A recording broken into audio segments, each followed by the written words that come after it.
Wow. I want it to be known. I gave the Lakers 2 games. Say that again. Nico, say that because we gotta get that on camera. I gave the Lakers 2 games. So but you Nikola Jokic is the best basketball player in the NBA right now. You know, there's a lot of guys that are close. I want this to be known. There's a lot of guys that are close. But Nikola Jokic is 7'1", 2 whatever. Throw 2 big numbers on the end. Averaging almost a triple-double and absolutely torching the NBA, moving at 3 miles per hour. He's the best basketball player in the NBA. LeBron, I love LeBron. I think LeBron is great. AD, like I said earlier, I thought he's a top 5 NBA player when he's healthy. He's not. He doesn't rock with that. That's fine. Nikola Jokic is number 1, and it's close, but it's like as close as like the sun is to Mercury. You know what I mean? Like I don't even know where Mercury is. Exactly. It's not close. Okay. You know what's crazy that you said that? Because we're going to talk about the MVP debate. I posted on my story, I said there's no way Nikola Jokic could win MVP this year. Because I said somebody went MVP and he's never been to the NBA Finals in the 3 years that he's won MVP. And during the 3 years that he's won the MVP, he's never been to the Conference Finals. He made the Conference Finals the year before he won MVP. And that was in the bubble. Mm-hmm. And I said there's something he hasn't overcome yet. With his style of play, when he runs into bigs that are strong and athletic, he struggles a little bit, and it disrupts the Nuggets. And it's an eye test struggle. His stats do deteriorate, but the impact is very, if you watch the game, it's like, oh, the Nuggets are messing up now. The Lakers exposed it in the bubble. When every time he would play Joel Embiid would look like the best player, the better player. Mm-hmm. And Anthony Davis, too. When Anthony Davis was on, it was like, oh, Anthony Davis looks like the better player than Jokic. And it disrupts the whole Nuggets. The whole Nuggets are out of whack. And I said he has to be able to overcome that question because his stats always look good regular season. And my question was for the playoffs. And this playoffs, man, that game 1, he gave Anthony Davis some work. Listen, AD gave it back to him. Let's not lie. AD had 40, but if I'm being completely honest with you, had no idea he had 40. Jokic looked like the better player. I thought every bucket of Jokic's, I was like, wow, this is ridiculous. He looks like the best player. And then the Lakers made adjustments. In Mike Malone's words, they didn't matter at all. But I like what you said though. The 2 years that Jokic won MVP, no, he struggled in the playoffs. But one, Michael Porter Jr., who has become a prolific shooter, shot chucker. He's accepted his role. Yeah, that's I'm being huge. completely honest with you. That man has had like 4 or 5 games where he's averaged more, or he had two assists. He's had 21 games where he doesn't have an assist. This man is a certified flamethrower, okay? Aaron Gordon kind of accepting his role. They got some good role players. KCP is a very good role player for them.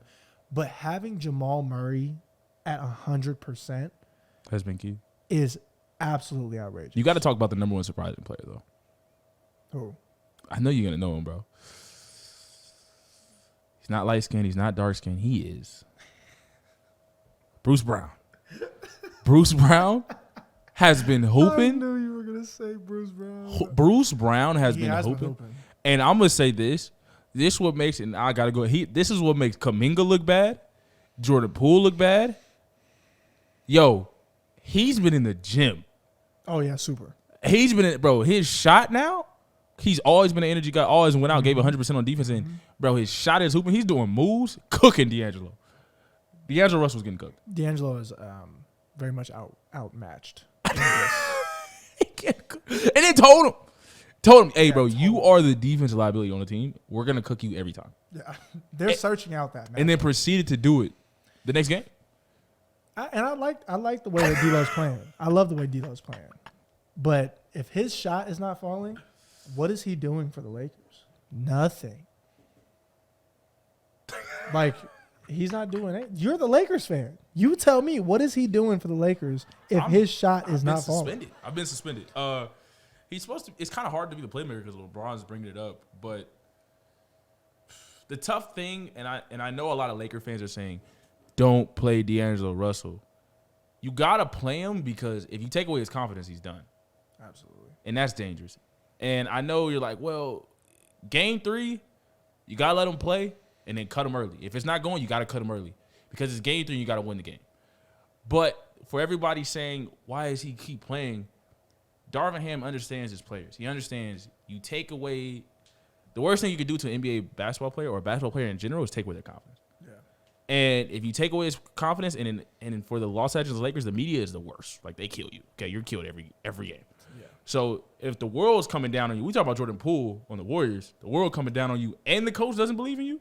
Because at least Kerr was still trying to play Jordan Poole. He just wasn't producing. If the coach takes you away and the world's killing you, he'll done. They'll never be able to get him back. I think the way that the Lakers win Game 3 is, and to be honest with you, Game 2 switched.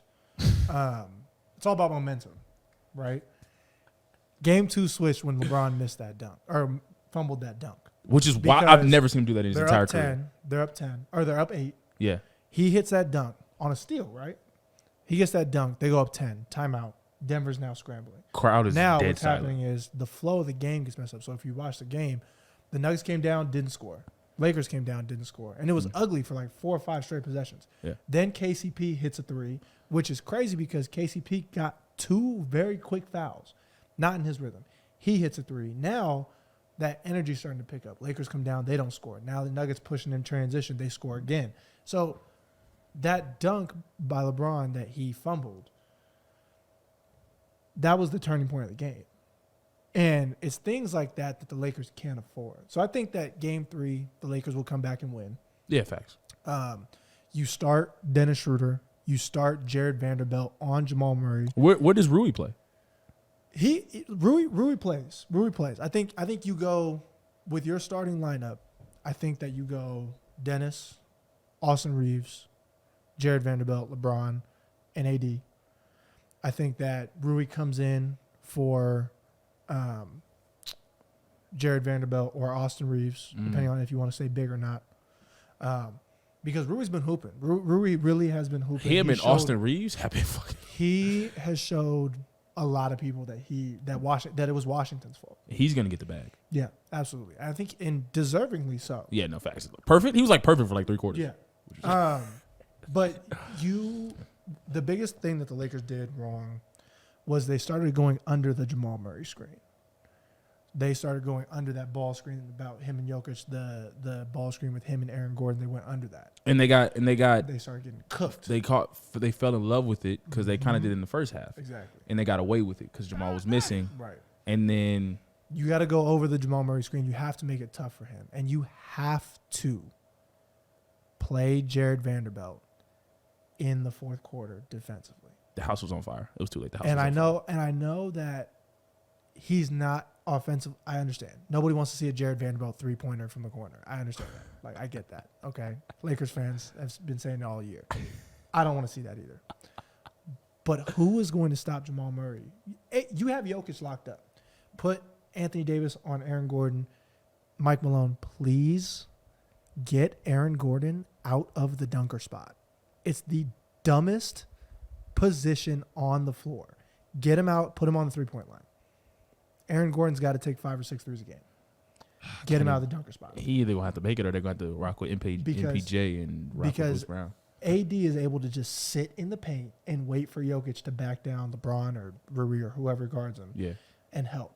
And then he slides and then he goes in. And it's over. So you got to get him out of the dunker spot. But the Lakers' best formula to win, you keep the momentum. Okay, you play Austin Reeves. You let him get going. You get the ball to Anthony Davis early and often. He also has to attack the rim. Yo, what do we talk about Anthony Davis? Shooting jump shots.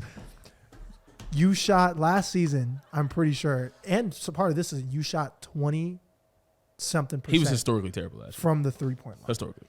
Why are you standing on the 3-point line? You are Anthony Davis. Get your 7-foot. You know whose problem that is? 40-inch vertical. Get down on the block. You know whose problem that is? It's Kevin Durant. Everybody wants to be KD. That's not KD's fault. No, everybody wants to be KD. I understand that. Everybody wants to be KD. I understand that. You're not Kevin Durant. No, he's not. Get your ass in the post. No, he's not. You know where Kevin Durant is at? In Cancun. And that's where AD's about to end up if he keeps trying to play like him. Kevin Durant is in Cancun right now. Everyone was with, you know with who accepts a brush. it? Giannis accepts it. Like, bro, listen. We'll talk about Giannis and them later. But Giannis is like, let's go, Jimmy. I'm gonna go. We're gonna go post move.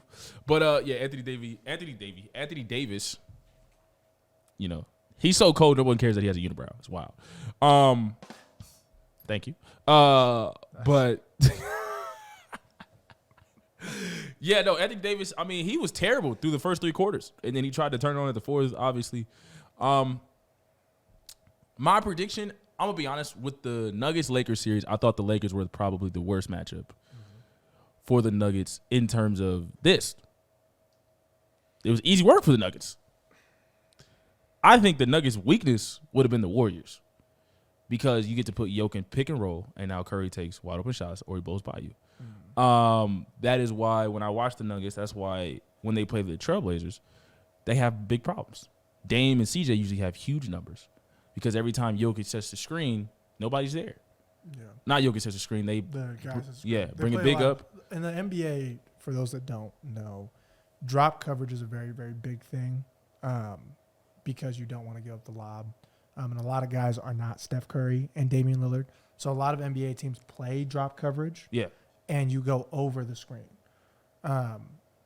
In the case of the Lakers versus Jamal Murray, they play drop coverage because they don't want Jokic to catch it out the elbow and dump it down to whoever. Yeah. But you cannot go under.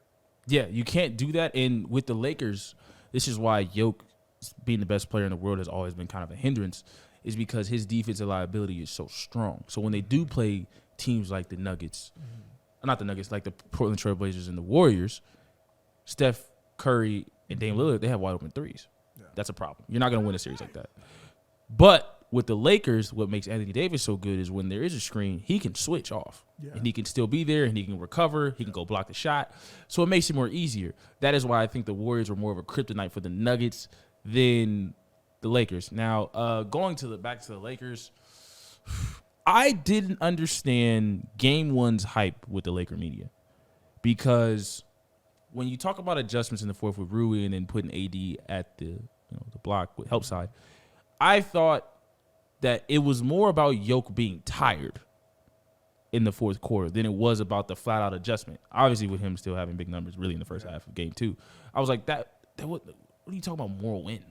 Like, you do realize, like, Anthony Davis had 40, and usually when Anthony Davis has 40, the Lakers either blow the team out or it's not or they get the win. The only person that really made it close when Anthony Davis had 40 was the Warriors. That's because of Steph. Yeah. But when they had 40, it was a blowout win. Yeah.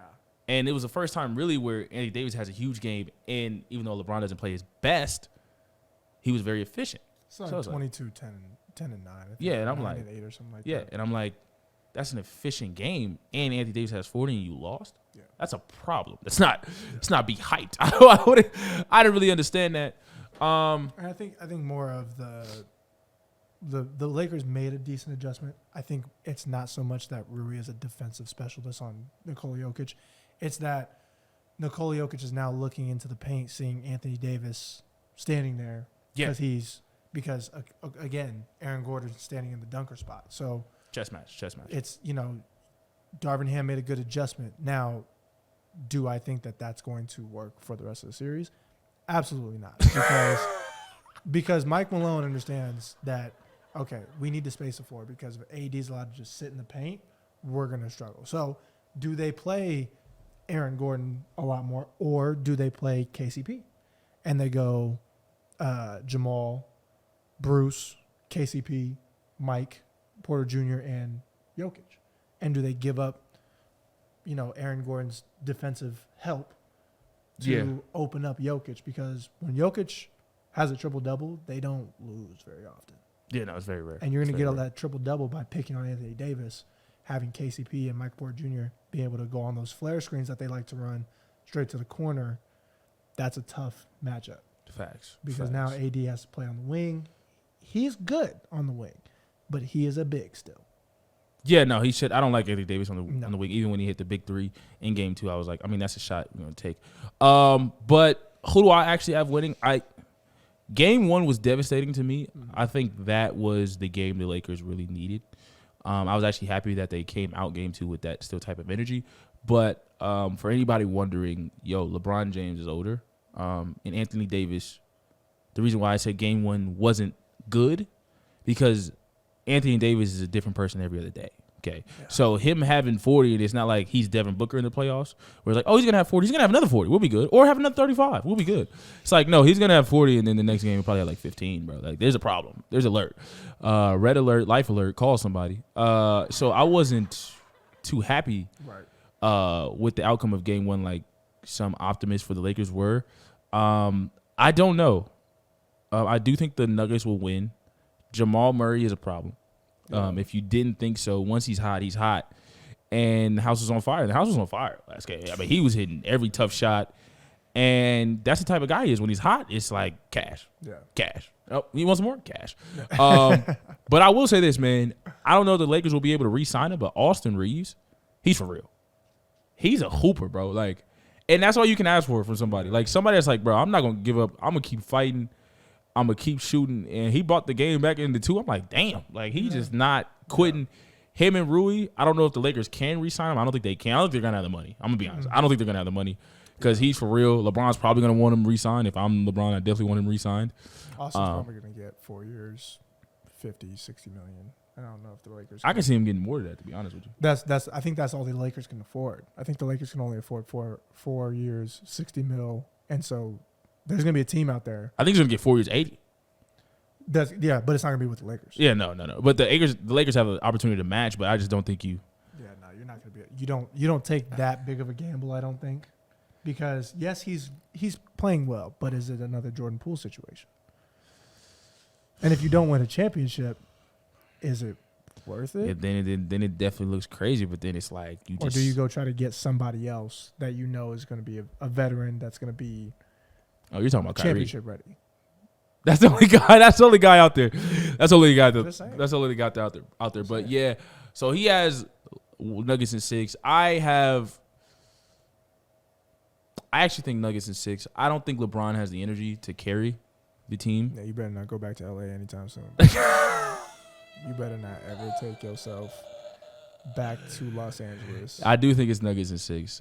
I just don't think LeBron has the energy to carry everybody, and Yoke showed me that he figured something out, and he grew up. But Austin Reeves and them, they have to attack Jamal. They have to make him tired. Yeah. They have to attack him because if you go back to the bubble, when Jamal really couldn't play the same, it was because he was tired because he averaged 50 basically in round 1 and 2. Yeah. This time he's not that tired because he didn't have to do that. So it's a little worrisome with that. But I got Nuggets in 6. I just don't think LeBron has the energy to do that. And LeBron, please stop taking threes. All right. So we're going to please